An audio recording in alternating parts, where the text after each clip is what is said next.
I never believed in haunted houses. Not until we moved to that property in rural Arkansas.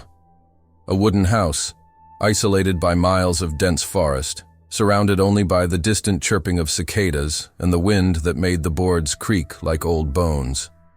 My name is Sarah. I'm 34 years old, mother to Emma, an 8-year-old girl who loves to draw, and wife to Tom, who, well, Tom had been unemployed for 6 months. The financial pressure had turned our apartment into a silent war zone.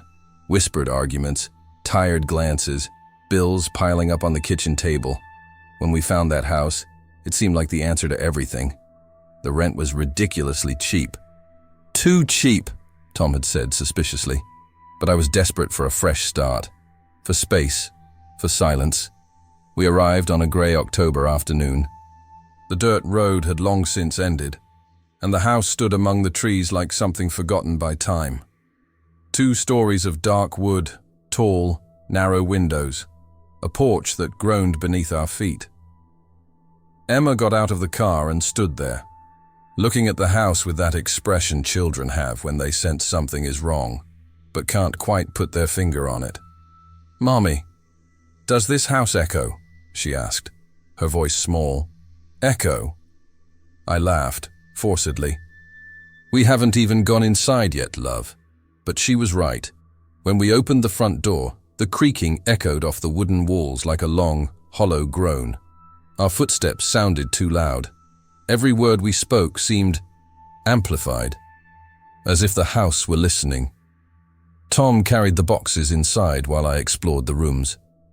The smell of mildew was strong, but nothing we couldn't fix. The kitchen was large. The living room was spacious.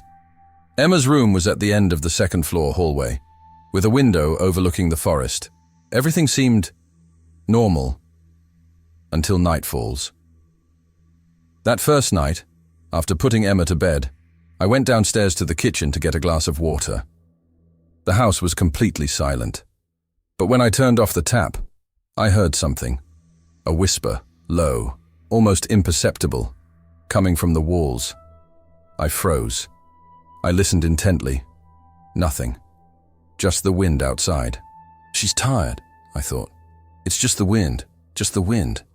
But when I went upstairs, I heard it again. This time, more clearly. A voice. My voice. Coming from Emma's room. I ran down the hallway. I opened the door. Emma was asleep, hugging her teddy bear. Alone. But the two had heard my own voice, whispering something I couldn't understand. I stood there in the doorway, my heart pounding, my eyes fixed on the wall behind Emma's bed. And then, silence. Tom found me there, frozen. "Sarah, are you okay?" I turned to him. I forced a smile. "Okay, just tired." But it wasn't. Because that night, lying in bed next to Tom, I heard it again. My voice, whispering my name, from within the walls. The first few days in the house passed slowly. Tom set up a small, makeshift office in the living room, surrounded by still unopened boxes and printed resumes that he sent out without much hope. I tried to transform that place into a home, hanging curtains, organizing the kitchen, sweeping up the dust that seemed to return every morning. Emma spent hours drawing on the living room floor. Always the same subjects, the house, the trees, and a long-haired female figure she called the lady. "Who is this, honey?" I asked, pointing to the drawing. "The lady who lives here," she replied, without taking her eyes off the paper. My stomach tightened. "Emma, it's just the 3 of us living here." She looked at me with that strange seriousness that children sometimes have. "I know, Mom, but she lives there too." I tried to laugh, but the laughter came out weak. The arguments with Tom started in the second week. They weren't explosive fights. They were worse. They were whispered, tense, full of unspoken words. "We can't stay here forever, Sarah," he said one night, his eyes fixed on the laptop screen. "I need to find something soon." "I know," I replied, washing the dishes. But at least here we have space. We have peace. Peace, he laughed bitterly. This house creaks all night long. It sounds like it's going to collapse. It's just old wood, Tom. That's not all. He slammed the laptop shut. Don't you find it strange? The echoes, the sounds. Sons, he hesitated. Yesterday I called you from the kitchen, 3 times. You didn't answer. Franzi each. I didn't hear you. Impossible, Sarah, I shouted. Tom, I was in the backyard, far away. He stared at me, confused, but I heard you answer. The silence between us lasted far too long. I started recording audio on my cell phone. I don't know why. Maybe to prove to myself that I wasn't going crazy. Or maybe because something inside me already knew. There was something wrong with that house. I heard it on the 3rd recording. It was 2:47 in the morning. I was lying down, sleepless, when I heard footsteps in the hallway. Small footsteps, like a child's. I picked up my phone. I pressed record. I whispered, "Emma?" The footsteps stopped. Silence. And then, a voice. "Mommy?" But it wasn't Emma. It was my voice, calling for myself. I got up slowly, my blood running cold. I opened the bedroom door. The hallway was empty. Emma's bedroom door was ajar. I walked over there. Emma was fast asleep, her breathing soft and rhythmic. I went back to the room. I reviewed the audio, and I heard it again. My own voice, saying, "Mom, are you listening to me?" The next day, Emma came over to me while I was folding clothes. "Mom, you spoke to me again." My heart raced. What? When? At night. She banged on my bedroom wall. I knelt in front of her, holding her shoulders. "Emma, listen, there's no lady here, okay? It's just the house making noise." She looked at me with those big, dark eyes. "But she spoke exactly like you, Mom. Guided. What did you say?" "She spoke with your own voice." Emma tilted her head, curious. "Why are you speaking from inside the wall?" That night, I couldn't sleep. I lay there, staring at the ceiling, listening to every creak, every sigh of the wood. And then I heard it. A whisper. Low, persistent, coming from the walls, saying my name. Repeatedly. "Sarah, Sarah, Sarah." And the voice. It was mine. I stopped sleeping. Not completely, but enough for Tom to notice. He would ask me if I was okay, and I would lie. I would say yes, that it was just insomnia. Adaptation. But the truth was different. I was afraid to close my eyes, because every time I did it, I heard whispers. Always whispers. And always. My voice. It was on the 4th night that I decided to confront it. I waited until Tom and Emma were asleep. I grabbed my phone, turned on audio recording, and slowly went downstairs. The wood groaned beneath my feet, each step echoing like a warning. The room was shrouded in shadows. Only the faint moonlight filtered through the windows. I stood still in the center of the room. I took a deep breath. If there's anyone here, I want to know who it is. Silence. Just the wind outside. And then, Sarah. My blood froze. The voice came from the wall behind the sofa, low, hoarse, but unmistakable. It was my voice. "Who are you?" I whispered, my voice trembling. Silence. And then, again, "Sarah, why don't you listen to me?" I stepped back, my heart pounding in my chest. This isn't real. It's not real. But it was, because the voice continued. "You always run away. You always hide. But I'm here. I've always been here." I ran to the room. I locked the door.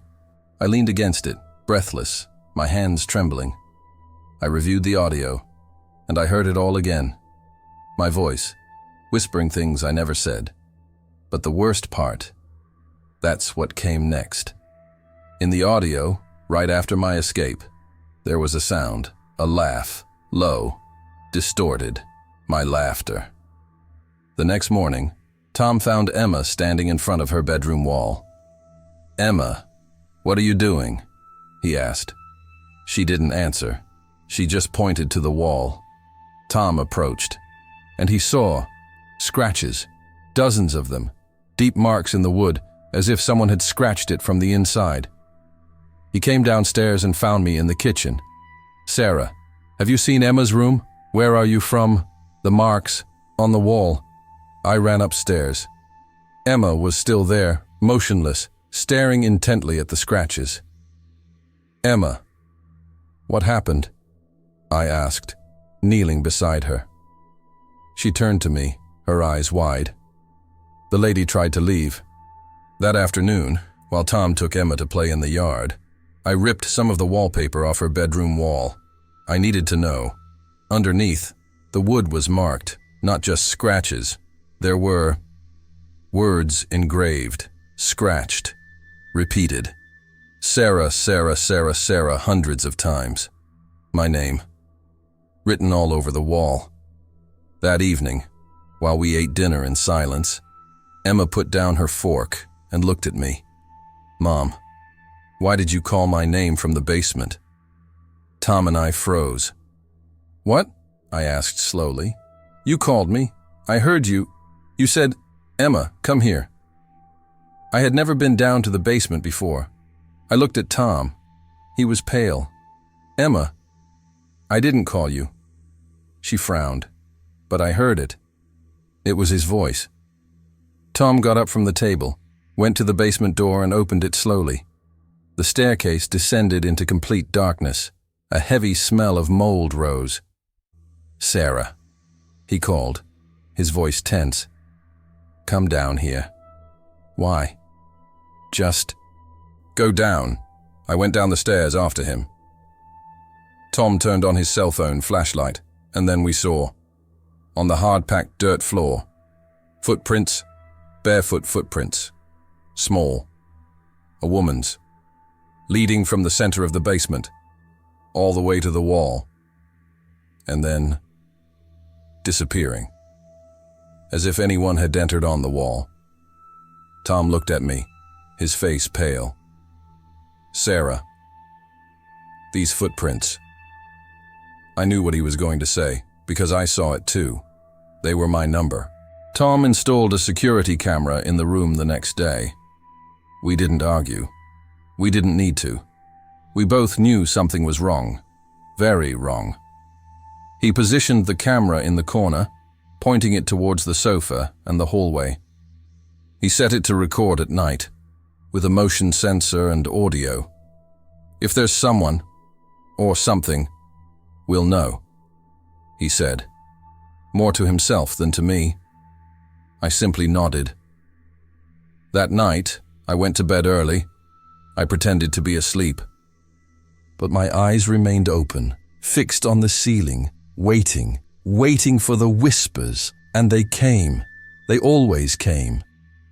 I woke up with Tom shaking me by the shoulder. "Sarah. Sarah, accorda." I opened my eyes, disoriented. It was already morning. Light streamed in through the window. What it was. His face was gray. His eyes were sunken, as if he hadn't slept. You need to see this." He led me to the laptop on the kitchen table. The screen displayed the security camera footage. "What I'm going to show you?" He hesitated. "Sarah, I don't know how to explain it." He pressed play. The recording started at 2:33 a.m. The room was dark, with only the dim light from the hallway partially illuminating the sofa. For a few seconds, nothing. And then, I appeared, myself. I descended the stairs slowly, as if in a trance. My movements were mechanical, rigid. I watched, speechless, as my image walked to the kitchen and stopped. My back was to the camera, and then I started talking. "I know you're there." My voice, but the tone, it was wrong. Deeper, hollow. Tom paused the video. Sarah, do you remember this? I shook my head. Speechless. Nothing. Nothing. He took a deep breath and continued recording. I, or whatever it was, remained standing in the kitchen. And then, a voice answered, coming from the walls. Why did you lock me in? It was my voice, too. Oh my God, I whispered. In the recording, my character responded, I didn't lock you in. You chose to stay. That's a lie. You always lie. You are the lie. The dialogue continued. Two versions of my voice. One coming from me, the other coming from the walls. Conversing, arguing. And then, the voice from the wall said something that sent chills down my spine. Do you think he doesn't know? Do you think nobody knows what you did? My figure fell silent. That night, in the car, you should have stopped. Turn it off, I whispered. Tom didn't hear me, or he pretended not to hear. You killed that dog, and you never told anyone. You never told anyone. My figure on the screen began to tremble. Shut up. You're a coward, Sarah. Shut up! And then, I turned around. I looked directly at the camera. My eyes, they were completely black. Tom paused the video. The silence in the kitchen was deafening. Sarah, he began, his voice trembling. What did she mean? About the car? About the dog? I couldn't speak, because it was true 3 years ago, coming home late, tired, distracted. I felt the impact. I saw the animal on the road, but I didn't stop. I just kept going. I never told anyone. Not the Tom. How did that thing know? Sarah. Tom insisted. My voice trailed off. I don't know. He looked at me, incredulous. Don't you know? Sarah, you were talking to something inside this house, and it knew things about you. I don't remember anything, I shouted. I swear. Tom, I don't remember. He ran a hand over his face, exhausted. We need to get out of here. I know. Today, now, I know. But when I looked down the hallway, I saw Emma standing at the top of the stairs. She was holding a piece of paper. He got down slowly, without taking his eyes off me, and handed it to me. It was a drawing, me, with dark eyes, smiling, and next to it, written in childish handwriting, the lady who speaks just like my mother. Tom started packing that same morning. I just watched, motionless, as if my body no longer belonged to me. Emma was sitting on the sofa, drawing silently, always drawing. Sarah, help me here, Tom asked, carrying a box. I didn't reply. Sarah. He stopped. He looked at me. We're leaving. Now. No. The words slipped out of my mouth before I even realized it. Tom dropped the box. What? I said no. Sarah, are you kidding me? After everything that happened, after what we saw. I turned to him slowly. We can't go. Not yet. Why not? Because... I hesitated. Because she's still here. Tom took a step back. Who, Sarah? Who's here? I didn't answer, because I didn't know, but something inside me knew. That afternoon, Tom took Emma to the car. Sarah! For God's sake, let's go! He shouted from the doorway. I was sitting in the living room, facing the wall. I'll go. Just give me a minute. No, not now. Tom, please. He hesitated. He looked at Emma in the back seat, then at me. 5 minutes, no more than that. The door slammed shut, and then silence. Just me. And the house. I got up slowly. I walked to the basement door. The staircase descended into darkness. I went downstairs. Each step creaked. Every sound echoed. I reached the bottom. The smell of damp earth and mold was suffocating. And then, I heard it.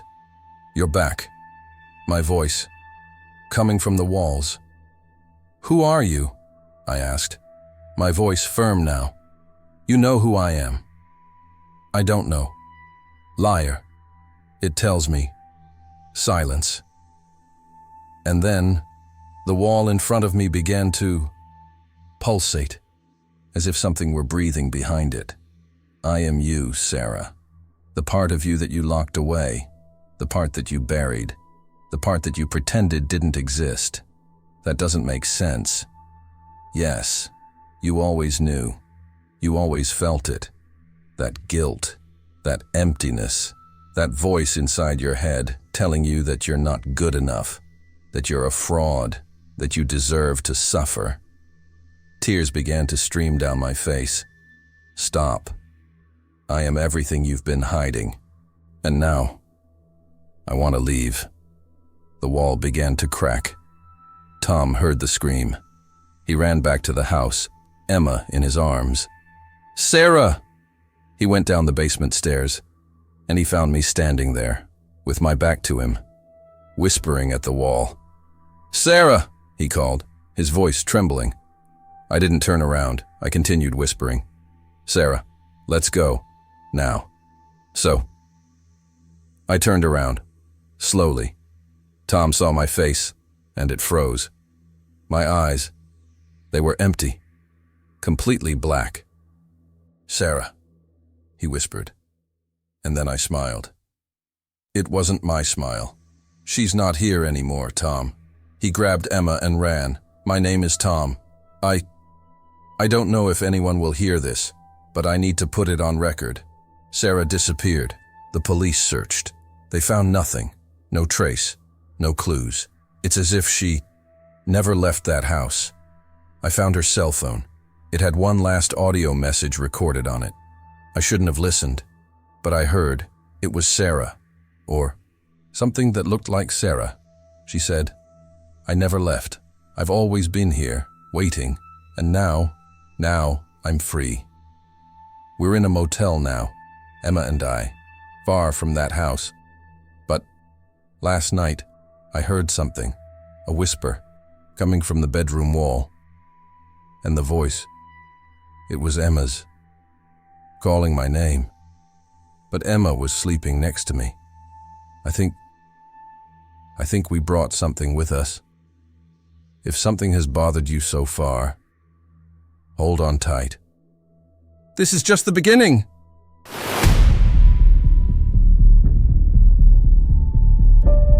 Maya woke up to her cell phone vibrating on the bedside table. It was 6:40 a.m. The light in the room was still gray and cold. She rolled onto her side, picked up the phone, and saw her mother's name on the screen. The third call that week. "Hi, Mom. Maya, you forgot to call me yesterday." "I know. It was rushed. Sorry. You always say that." Maya closed her eyes. She took a deep breath. "I'll call you tonight, okay?" Silence on the other end. Then a sigh. "It's okay." She hung up, threw her phone on the bed, and stared at the ceiling. The house was too quiet. It always was. Living alone had been liberating at first. Now, it was just emptiness. He got up, made coffee, took a shower. He grabbed his briefcase and left. The social services office was in a low-rise building in downtown Tulsa, with beige walls and a musty smell of old paper. Maya went in, greeted the receptionist, and went straight to her desk.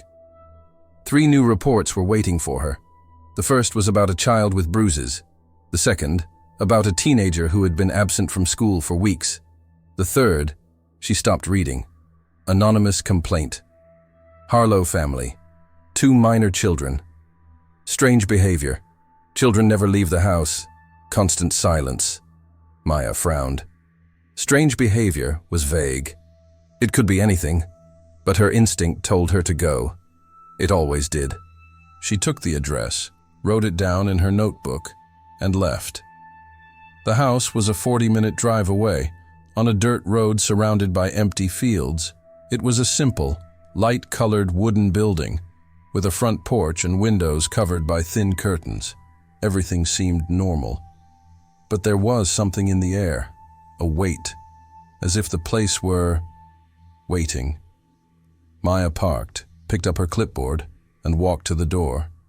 She knocked 3 times. Nothing. He waited. He looked around. No sound of children playing, no dogs barking, only the wind pushing dust across the ground. She hit me again. This time, the door opened. A man appeared, tall, thin, with brown hair combed back. He was wearing a white dress shirt and jeans. He stared at Maya without blinking. "Can I help you?" The voice was soft, polite, but lacking warmth. "Hi, my name is Maya Reeves. I'm a social worker. I received a report about the family that lives here. May I come in?" He hesitated, just a second. Then he opened the door completely. "Sure." Inside, the house smelled of dust and something else, something sweet but unpleasant. The curtains were drawn. The light was dim. In the living room, a woman sat on the sofa, blonde, pale-skinned, hands clasped in her lap. She looked at Maya and smiled, but the smile didn't reach her eyes. "Hello," she said. "Hello. My name is Maya. I came to check on the children." The woman nodded slowly. "They are fine. Can I see them?" "Sure." She stood up and walked into the hallway. Her movements were slow, almost mechanical. Maya followed, and the man came behind her in silence. In the back room, 2 children were sitting on the floor. A boy of about 7 and a younger girl, maybe 4. They weren't playing, just sitting, staring at the wall. "Ethan, Lily, say hi to the lady." They turned their heads at the same time. They looked at Maya, but they didn't speak. Maya crouched down. "Hi, kids. How are you all doing?" Silence. She waited. She felt the weight of her parents behind her. Their breathing was synchronized, slow. "Do you guys play outside sometimes?" The boy blinked. The girl didn't. "Sometimes," said his mother, before he could answer. Maya stood up. She looked around.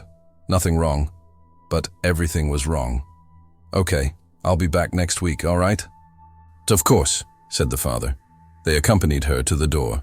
They stood on the porch while she got into the car. Maya started the engine. She looked in the rear-view mirror. The 4 of them were at the window now, side by side, looking. She swallowed hard and left. Maya couldn't stop thinking about that house. For the next 3 days, she tried to focus on other cases. She filled out reports, made visits, answered calls. But the image of those 4 people standing at the window always came back, like a photograph burned into her retina. On Thursday afternoon, she decided to return. It hadn't been scheduled. She knew she should have given prior notice. But something inside her said, "Go now." The road was quieter this time. The sky was cloudy. When she arrived home, she noticed that the curtains were closed again. All of them. Even though it was 2 in the afternoon, she got out of the car and walked to the porch. The wood creaked under her feet. She knocked on the door. Nothing. He waited. He counted to 10. He knocked again. The door opened by itself. Maya froze. She looked inside. The room was dark, but she could see 2 figures sitting at the table, motionless. "Hello," she called, pushing the door open slowly. No response. She went inside. The smell was stronger now. Sweetish, putrid, like rotting fruit. Mr. Harlow. Mrs. Harlow. They were there. Stephen and Claire, sitting across from each other, hands on the table, staring into nothingness. Maya took another step. "Are you all right?" Nothing. She felt her heart race. Something was wrong. Very wrong. "I'm going to call." Suddenly, they both turned their heads. At the same time, slowly, and looked at her. Maya backed down. "Sorry. I didn't mean to barge in. The door was open." Claire smiled. Stephen smiled too. But their smiles were identical, exactly the same. "Okay, Maya," Claire said. The voice was strange, too deep, as if it came from a deep place. "We were waiting for you." Maya forced a smile. "You were there. I just came to check on the children." "They're fine," Stephen said, in the same deep voice. "Can I see them?" They both stood up, together, same speed, same movement. Maya felt a shiver run down her spine. They walked into the hallway. Maya followed, but kept her distance. Each of her steps echoed too loudly. The silence in the house was suffocating. When they arrived at the children's room, the door was ajar. Claire pushed. The wood groaned. Ethan and Lily were there, in the same spot as before, sitting on the floor, staring at the wall. "Children," Maya called, trying to sound calm. "Are you all right?" They didn't turn around. Ethan, Lily, nothing. Maya stepped forward. She crouched down beside them. "Can I ask you a question?" Lily turned her head, slowly. Her eyes were glazed over. Her mouth was slightly open. She whispered something. Maya approached. "What?" Lily whispered again, so softly that Maya could barely hear. "She's here." Maya felt her blood run cold. "Who's here?" Lily didn't answer. She just stared back at the wall. Maya stood up. She turned to her parents. Have you taken the children to the doctor recently?" "We don't need to," Stephen said. "They're fine," Claire added. The voices were identical, deep, empty. Maya swallowed hard. Okay, I'll come back later." She left quickly. She went through the living room, through the door, down the balcony. She didn't look back until she was inside the car. When he looked, they were there. Stephen. In the hallway, with his back to her, standing still. Completely motionless. It didn't move, not even when she started the engine, not even when she drove off. Maya drove silently to the city. Her hands trembled on the steering wheel. When he got home, he locked the door. He turned on all the lights. He sat on the sofa and stared at his cell phone. He thought about calling someone, his supervisor, the police. But what would she say? And do they stand still for a long time? Are the voices strange? Nobody would believe it. She lay down on the bed, but didn't sleep. She just stared at the ceiling, listening to the silence, and deep in his mind, a voice whispered, "She's here." If you felt the chills, this is just the beginning. Subscribe so you don't miss the next one. Maya spent the weekend trying to convince herself that she was exaggerating. Perhaps the family was just different. Perhaps they were going through something. Grief, depression, something explainable. But on Monday morning, when she entered the office, she went straight to speak with her supervisor. He was in his room, drinking coffee and looking at his computer screen. He looked up when Maya knocked on the door. "Come in." She went inside. She closed the door behind her. "I need to talk about the Harlow case." He sighed. "What's wrong with that?" "Something's wrong in that house, Rick. Very wrong." "Wrong how?" Maya hesitated. She knew how it would sound. They act strangely. They stand still for long periods. They talk the same way. The children don't answer. I think... Maya, he interrupted her. "Did you see any signs of physical abuse?" "No, but gross negligence?" "Not exactly, but so what do you want me to do?" She remained silent. Rick leaned forward. "Look, I understand. You want to help. But we can't take children away from their homes just because their parents aren't strangers. We need evidence. Do you have any?" Maya pressed her lips together. "No. So keep monitoring. Come back next week. If anything concrete comes up, we'll take action." She left the room without saying anything else. That night, Maya couldn't sleep. He lay tossing and turning in bed, staring at his phone, thinking.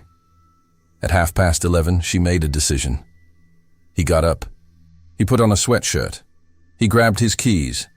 And so it was. The road was deserted. The sky was moonless. When she arrived at the house, everything was dark. Not a single light was on. Maya parked a few meters away. She turned off the engine.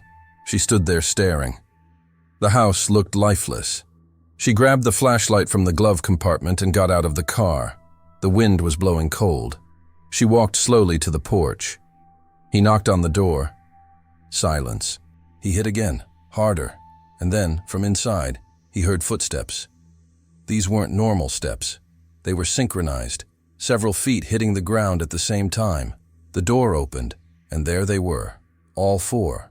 Stephen, Claire, Ethan, Lily, side by side, standing still, looking at her. Maya took a step back. I just came to see if everything was all right." They didn't answer. They just stared.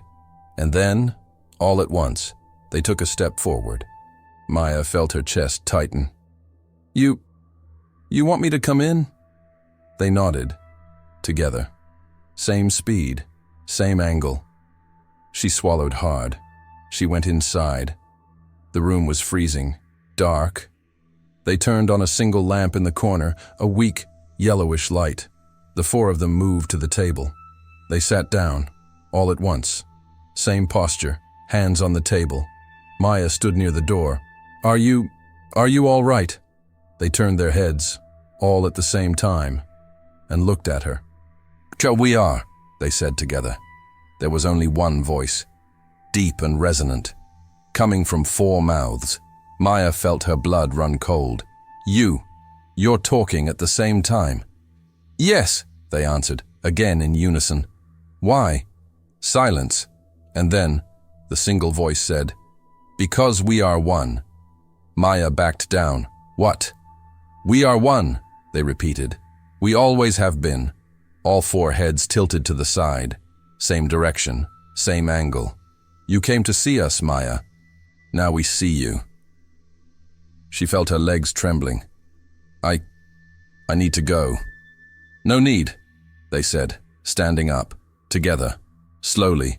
Maya ran. He pushed open the door, climbed down the balcony, and ran to the car. He threw himself inside, locked the doors, and started the engine. He looked back. They were at the window, the four of them, side by side, motionless, looking, and then all at once, they raised their hands and they waved. Maya drove non-stop all the way home.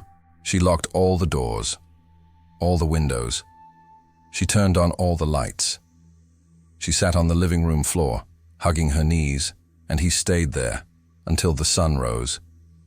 She would not return to that house, never again. But deep down, a part of her knew it was too late. Maya requested a transfer on Tuesday. I told the supervisor that I needed to be closer to my mother, that I couldn't handle the workload. He didn't question it. He just signed the papers.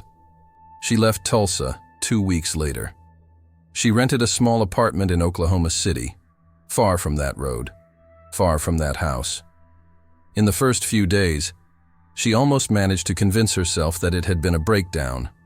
Stress, exhaustion, her mind playing tricks on her.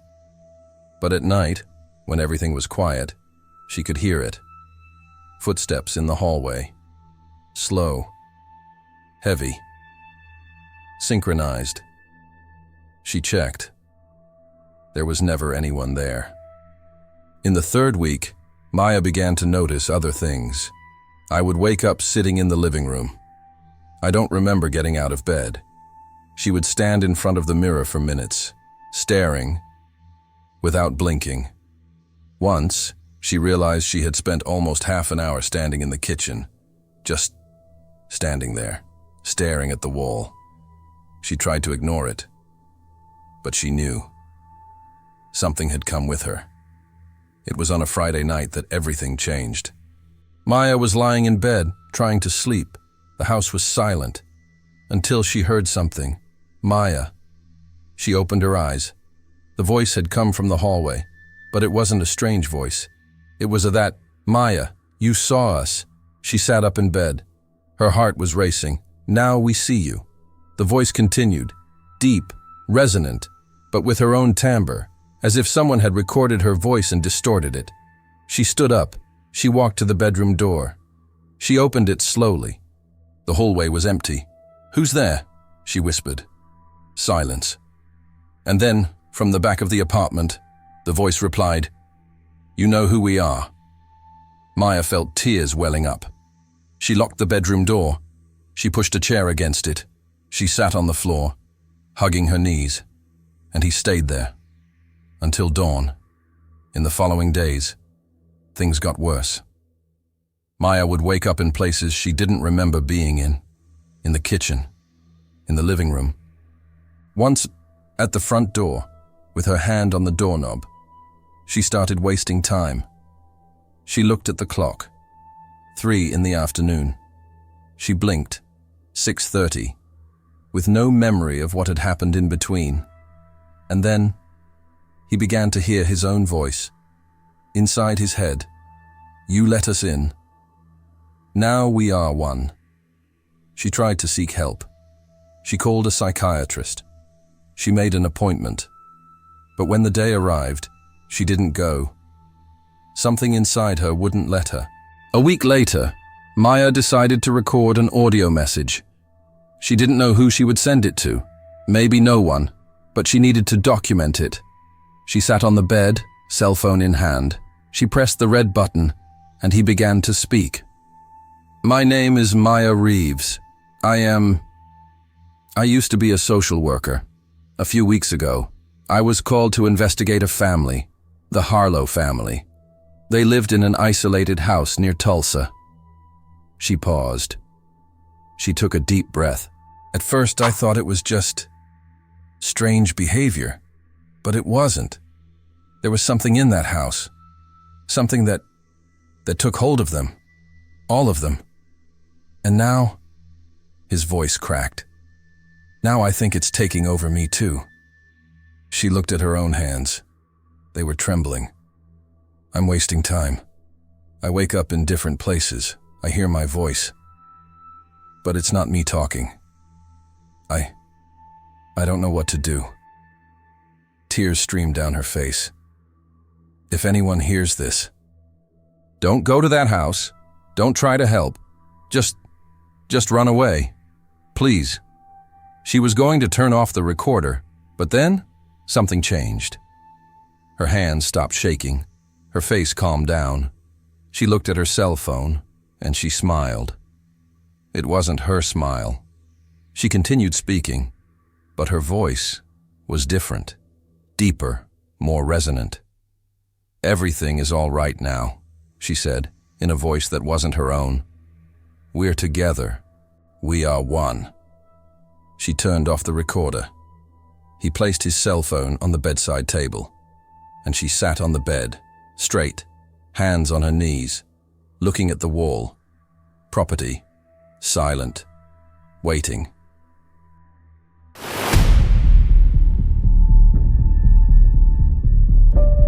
My name is Sarah. I'm 34 years old. I work as a graphic designer from home, and I just moved to rural Maine. It wasn't exactly a choice. It was more of an escape. After my divorce, I needed a cheap place, far from everything. The house was perfect in the ad, Victorian, secluded, surrounded by pine trees, the kind of place where you expect to find peace, silence, space to breathe. In the first few days, that's exactly what it was like.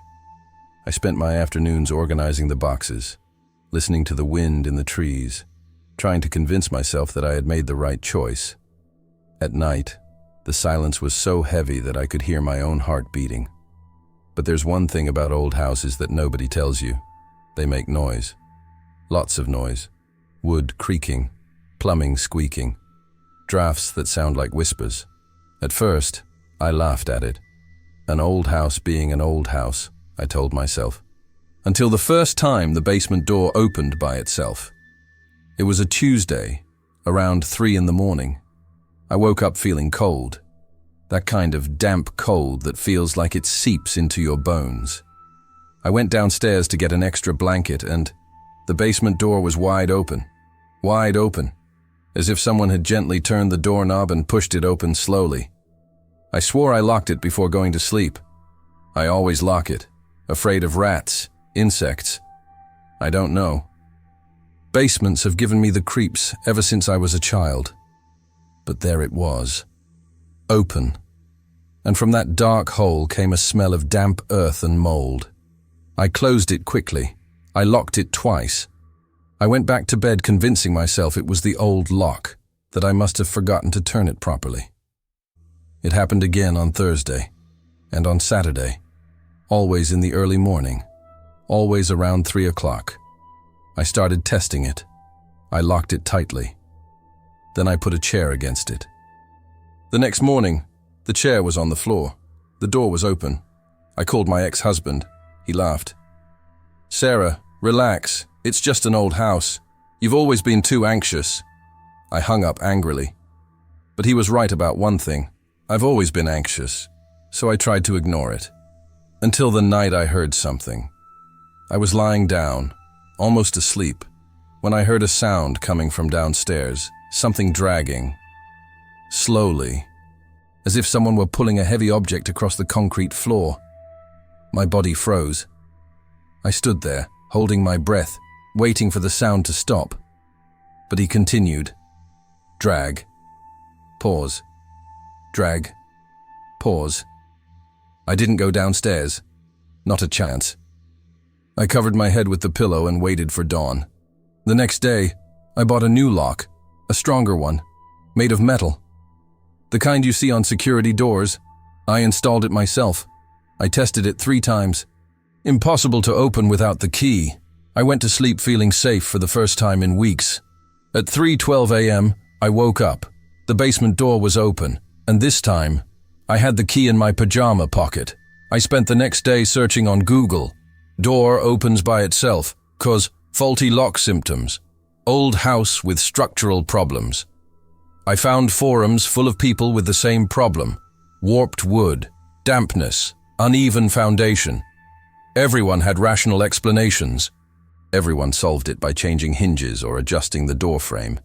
That calmed me down. Of course, that was all. I called a local locksmith. He came on Wednesday, a man of about 60, smelling of cigarettes and machine oil. He examined the door, the lock, the hinges. "Everything's fine here," he said, scratching his grey beard. "But if you want, I'll replace the whole system. I'll install one of those modern ones with an internal lock. Put it." He installed it. We tested it together. The door didn't move an inch. Perfect. I paid, thanked them, and for the first time in weeks, I felt like maybe I could finally sleep peacefully. That night, I slept until 2 in the morning. I woke up in a cold sweat. I don't know why. I just woke up with that strange feeling that something was wrong. I picked up my cell phone. 3:12 a.m. I went down the stairs slowly, my heart racing. The basement door was open. I just stood there, staring, not understanding, unable to process it. I tried calling the locksmith the next day. He didn't answer. I left a message. He never replied. I tried the neighbors. The nearest house is almost 2 kilometers away. An elderly lady who barely opens her door. She looked at me suspiciously when I asked if she had seen anyone lurking around my property. "Nobody comes this way, darling. And if I were you, I'd leave the basement alone." He slammed the door in my face. In desperation, I nailed wooden planks to the door, with thick nails. I hammered until my hand ached. 8 planks, crossed, impossible to open without tearing everything apart. I went to sleep exhausted, my hands covered in blisters. I woke up at 3:12 a.m. I went downstairs. The boards were on the floor, intact. As if someone had carefully removed the nails one by one and set everything aside. The door was open. That's when I started to understand something else. I was tired, not just mentally, physically. My legs ached as if I had run for miles. My feet had a strange dirt on the soles, as if I had stepped in something damp. And my nails. I looked at them under the kitchen light and felt my stomach churn. There was black earth beneath them, damp earth, sticking together. I didn't remember touching anything dirty. I didn't remember getting out of bed. I washed my hands 3 times, scrubbing them, trying to shake off that feeling that something was very wrong with me. I called my sister. She lives in Boston. I tried to explain. She got worried. "Sarah, you're not sleeping well. You're stressed. Maybe it's sleepwalking. Go see a doctor." I am not a sleepwalker. How do you know? You live alone. I didn't know the answer. The next day, I bought a motion detector with a camera. One of those for home security. Cheap, but functional. I installed it pointing directly at the basement stairs. If something or someone came down, I would know. I set it up to record everything overnight. I went to sleep with my phone next to me, the app open, my heart racing. At 3:11 a.m., I received the notification, movement detected. I picked up my phone, which was trembling. I opened the live video. Here you go. You, going down the stairs. I couldn't breathe. There, on my phone screen, I myself was descending the basement stairs. Slow steps, mechanical, as if I were floating. My eyes were open, but empty. I didn't blink. I tried to get out of bed, but my body wouldn't respond. It was like I was trapped, watching myself in 2 places at once. In the video, I reached the bottom of the stairs. I turned left. I disappeared from the camera's view. And then, I regained control of my body. I truly woke up, gasping for air, sweating. Cell phone fallen on the floor. I ran downstairs. The basement door was open, obviously. I turned on all the lights. I went down the stairs with trembling legs. The basement was empty. Cold concrete. Walls of compacted earth in some areas. A few old boxes that came with the house. Nothing else. But in the left corner, where I had gone in the video, the ground seemed disturbed. Small marks, like scratches. As if something or someone had dug there, superficially. I ran upstairs. I locked the door. I shoved the refrigerator in front of her. I didn't care about the noise. I didn't care about anything. I spent the rest of the night sitting in the living room, all the lights on, drinking coffee until the sun came up. In the morning, I reviewed the recordings, every night, ever since I installed the camera. Always the same thing. 03:12. I went down. I walked to the bottom. I stood there, facing the earthen wall, for 15 minutes, completely still. And then, something made me pause the video. My shadow, on the concrete floor, illuminated by the dim light of the stairs. My shadow was not still. She was moving. He leaned over. He gestured, as if he were digging.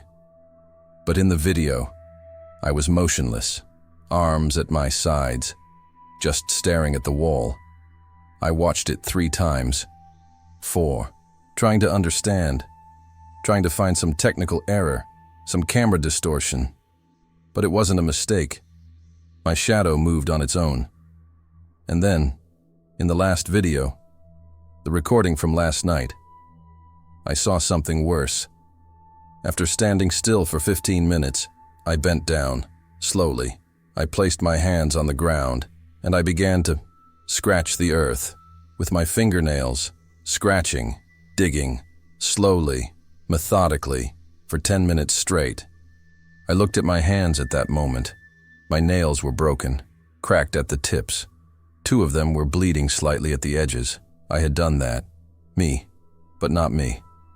I tried to leave the house. I grabbed my car keys. but when I put my hand on the front door handle, I just couldn't turn it. Not physically. I could, but something inside me wouldn't let me, as if something were saying, "Not yet." I spent the whole day trying to convince myself that it was psychological, that I was in shock, that I needed help.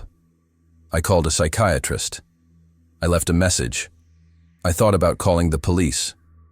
But what would I say? That I was digging up my own basement in my sleep. That night, I tried one last thing. I tied my wrist to the headboard. With thick rope, I made 3 knots. I tightened it forcefully. If I tried to lift it, the rope would hold me. It was impossible for me to free myself on my own. I lay down. I closed my eyes. I prayed to sleep without dreaming. At 03:12, I woke up, standing, in the basement. The rope broke on my wrist, and this time, I was conscious. I was conscious, fully awake, but I wasn't in control of anything. My body moved on its own, like a puppet.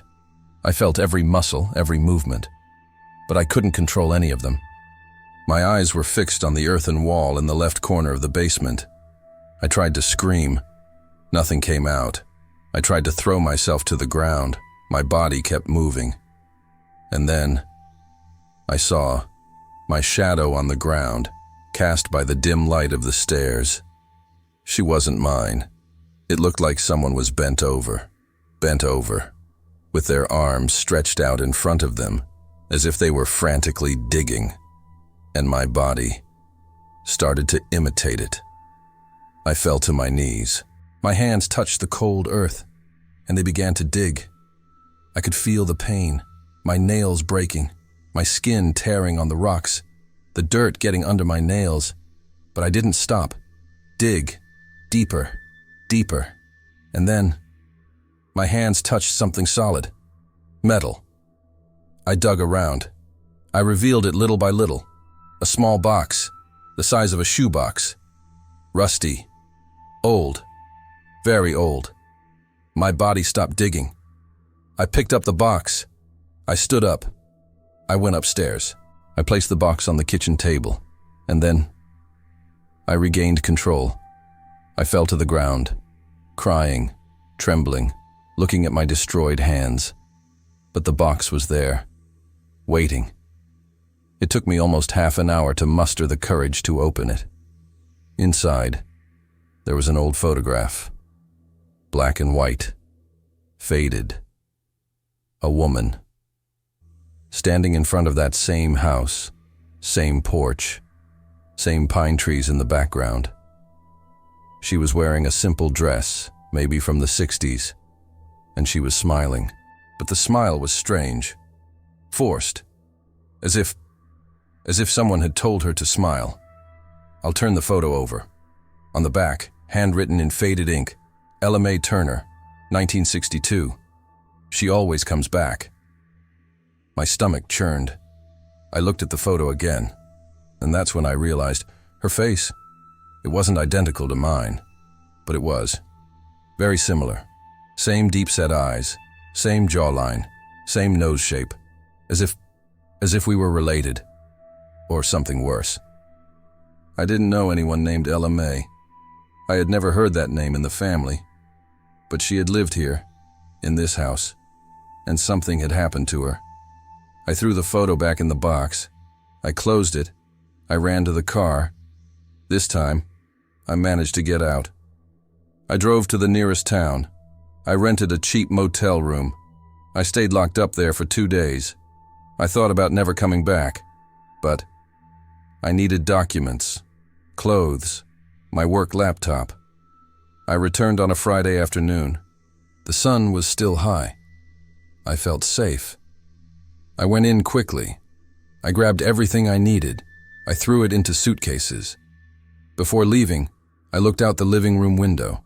The basement door was locked, completely sealed, as if it had never been opened. And then I saw, on the wooden floor of the living room, rising from the basement, there were footprints. Footprints of damp earth. Small, barefoot, feminine. They weren't there when I came in, and they weren't going towards to the basement. They were coming. Due basement. They were going up the stairs. They crossed the room, and they always ended up at my bedroom door. I looked into the room. The door was ajar. I swore I had left it locked. I didn't go in. I didn't look inside. I grabbed my bags. I ran out. I got in the car. As I started the engine, I looked in the rearview mirror at my bedroom window on the second floor. There was a silhouette. Stop, observing. It wasn't a shadow. It was someone. And she was wearing a simple dress, the 1960s. I sped off. I never went back. The house is still there. Empty. For sale again. I saw the ad online last week. Same photo. Same description. Secluded Victorian house. Perfect for those seeking peace. And I kept thinking, how many women lived there before me? How many went down those stairs without knowing why? How many dug and found and never left? Sometimes, in the middle of the night, I still wake up sweating, and I look at the clock, 03:12, and I feel that she's still there, waiting. Next time, if you've made it this far, just comment, I went down. And if you want to know which other doors shouldn't be opened, turn on notifications. The next story is already waiting.